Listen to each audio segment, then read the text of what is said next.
All right, in this explainer, we are going to decode a powerful blueprint for making learning actually stick. I mean, we've all been there, right? You sit through a class or a training session, trying so hard to pay attention, and then poof, the second you leave, it's like it all just evaporates. It is so frustrating. But here's the thing. What if the problem isn't you? Well, it turns out there's a very good reason so much instruction just falls flat. And the best part? Smart folks, educational psychologists, have already figured out a solution. Yup, you heard that right. More often than not, the weak link is the design of the lesson itself. See, our brains are wired to learn in a very particular sequence, and when teaching ignores that sequence, the information has nowhere to go. It just bounces right off. So let's stop blaming ourselves and start looking at the design. And the person who really cracked this code was an American educational psychologist named Robert Gagné.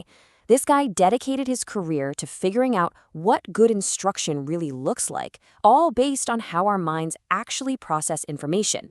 What he developed is this, a 9-step process that's basically a universal framework for effective teaching. And it's not just some dusty old theory. It's a super practical sequence that creates the perfect mental conditions for our brains to truly absorb and hold on to new information. And here they are, all 9 events laid out. Now, at first glance, I know, it might look like a lot, but this is our roadmap. Every single step has a specific job to do, and it's all designed to work with our brain's natural wiring, not against it. This quote from instructional designer Devlin Peck just nails it. You should really think of these 9 events as an architectural blueprint for building knowledge in someone's mind. You wouldn't build a house without a plan, would you? So why would you try to build knowledge without one? Now, to make this blueprint way less intimidating, we're going to chunk it down into 3 simple phases. We've got the prep work you do before you teach, the main event while you're teaching, and then the critical follow-up after you teach. See? Simple? All right, let's dive into phase 1. This is all about setting the stage, tilling the soil before you plant the seeds. These first few steps are absolutely essential, even though they happen before you've presented a single piece of new information.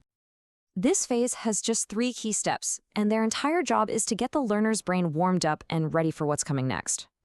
First things first, you gotta cut through the noise. Our brains are constantly filtering things out, so if you don't grab their attention, nothing else matters. This isn't about being loud, it's about sparking curiosity. Hit them with a surprising fact, a thought-provoking question, anything that makes them lean in and think, okay, I'm listening. Okay, once you have their attention, you need to tell them the destination. What's the point of all this? By the time we're done, what will they actually be able to do? And this shouldn't be some boring formal list. It's just a simple conversational promise. Today, you're going to learn how to. This gives their brain a clear target to aim for. Now, this next one is so important. We don't learn in a vacuum. Our brains learn by connecting new things to stuff we already know. So before you introduce a new idea, you have to kind of dust off those old files in their brain. Ask something like, hey, remember when we talked about this? This creates little mental Velcro hooks for the new information to stick to. So, the prep work is done, the brain is ready to learn. Now we move into phase 2, the heart of the whole thing. This is where the actual teaching, practicing, and figuring it out happens. Events 4 and 5 are a classic pair that people sometimes mix up, but the difference is vital. Event 4, presenting content, is the what. It's just delivering the information. But great teaching doesn't stop there. Event 5, providing guidance, is the how to learn. It's helping the learner's brain actually process and store that info. It's the difference between showing someone a map and teaching them how to read it. And this guidance can take all sorts of forms. You can use analogies to make a complex idea feel familiar. You can use case studies to show how it works in the real world, or even a simple mnemonic device, like PEMDAS for math. These are all just little cognitive tools to help the information stick. Okay, so they've seen the content, you've given them some guidance, now they have to do something with it. Illicit performance is really just a fancy way of saying practice. This is where learning moves from passive listening to active doing. A practice quiz, a simulation, a group activity, it's a low-stakes, safe-to-fail chance for them to try it out and solidify their understanding. But, and this is a huge but, practice is pretty useless without event 7, feedback. You have to let them know how they're doing. This can be a simple confirmation. Yep, that's it. Or it can be descriptive, offering real suggestions for improvement. Without this feedback loop, learners might just be practicing their mistakes over and over again. And just like that, we're on the home stretch. Phase 3.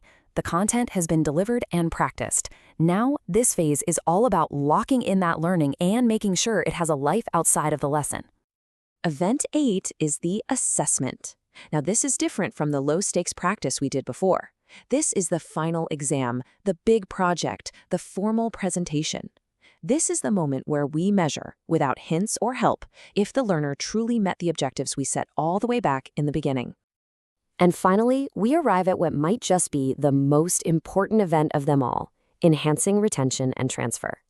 Because honestly, what is the point of learning something if you forget it a week later, or you can't actually use it when you need it? This last step is all about making sure that doesn't happen. So how do we do it? Well, you explicitly connect the lesson to real-world situations. You can provide job aids, like a quick reference guide for a new piece of software. You can build simulations that perfectly mirror the real-life context. This step is all about building a bridge from the classroom to real life, making sure the knowledge gets applied. So there you have it.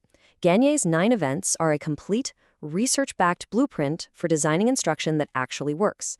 Whether you're a teacher, a manager, a parent, or just someone who wants to share what they know, this framework is your guide. So the only question left is, what will you build with it?